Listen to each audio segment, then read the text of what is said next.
Olá pessoal, tudo bem? Que Deus abençoe a todos e que a graça do nosso Senhor Jesus repouse sobre cada um de nós. Pessoal, esses dias me peguei conversando com a minha esposa, com o meu irmão, e nós falávamos a respeito deste mundo, né? Como é que esse mundo está, como é que as pessoas, né, o procedimento das pessoas, né, como é que anda esse mundo quando nós olhamos, né, para o caráter das pessoas.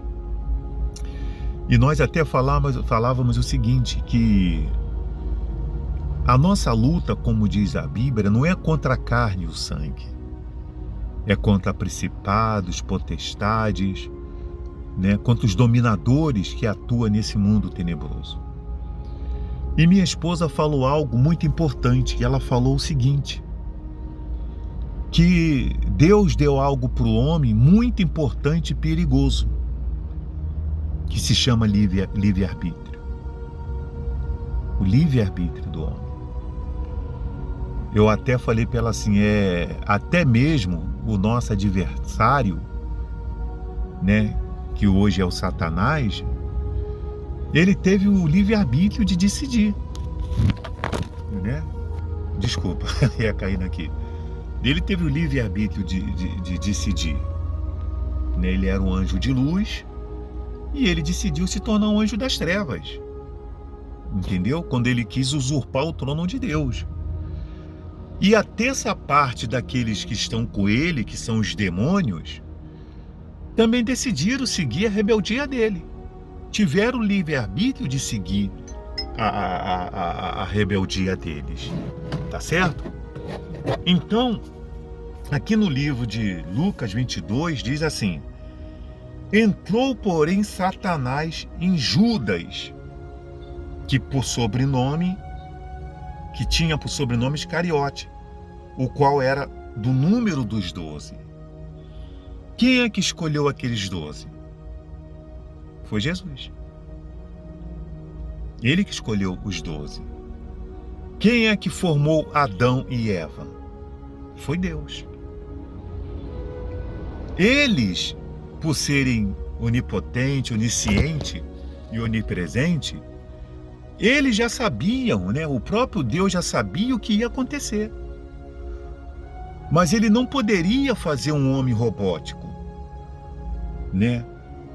Não é pelo fato de Deus ser Deus que Deus nos tem como robótico.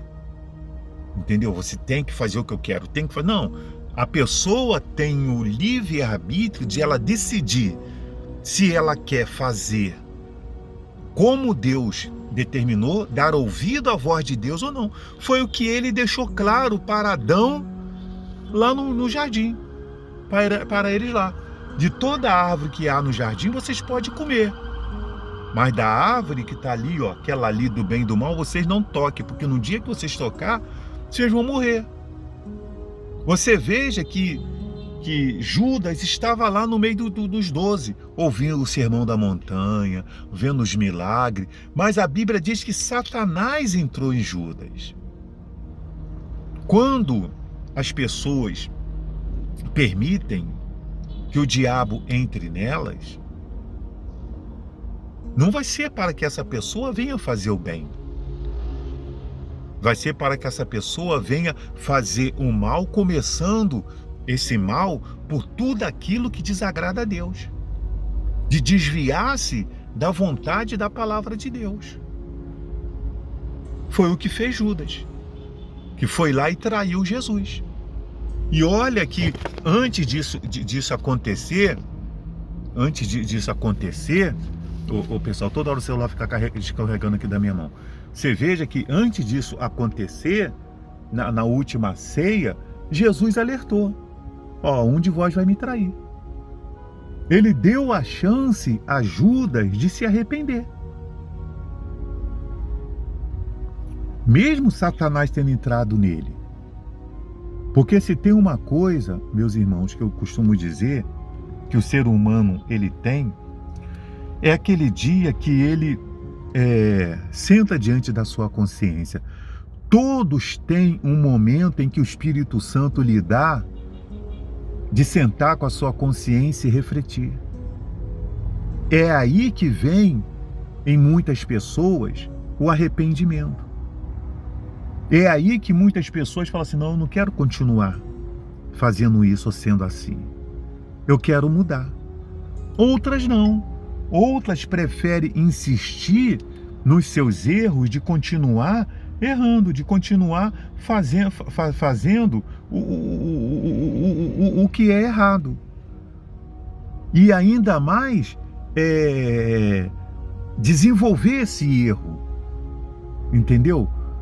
Como a própria Bíblia mesmo diz, que quando o diabo sai de um corpo, ele anda por lugares áridos e voltando diz assim, vou entrar na minha casa. E encontrando ela varrida, ornamentada, ele traz os 7 espíritos piores do que ele, o estado daquela pessoa fica pior do que era antes. Tem pessoas que ela é movida por uma legião de espírito das trevas. Pela uma legião. São pessoas ruins. São exatamente filhos do maligno. Elas são pessoas ruins mesmo. Por quê? Porque existe ali uma possessão maligna, um espírito das trevas. O problema quando esse espírito das trevas é um enganador que faz a pessoa parecer boa, mas lá no fundo ela é um lobo. Ela é ruim, tem um íntimo ruim, mas ela aparenta ser aquela pessoa boa, ela aparenta ser aquele ser iluminado. É assim que o diabo é. Foi assim que o diabo se apresentou para Eva lá, com uma falácia, com uma boa lábia, e levou ela na lábia. E é assim que um dia o anticristo vai se manifestar nesse mundo, entendeu? Introduzindo a paz. Não, eu sou o homem da paz, que vem trazer paz. E depois que ele tiver todo mundo na mão dele, ele vai destilar o veneno dele, vai se transformar na besta. Você agora vai ter que me adorar. Todos vão ter que me adorar. E aí é que está a condenação. Então, meu irmão, você que me ouve agora, quem que você tem permitido entrar em você? Quem você tem permitido? O Espírito de Deus, que é o Espírito Santo, né? O Espírito que vem da parte de Deus, ou o Espírito que vem da parte do diabo? Qual o Espírito que você tem permitido?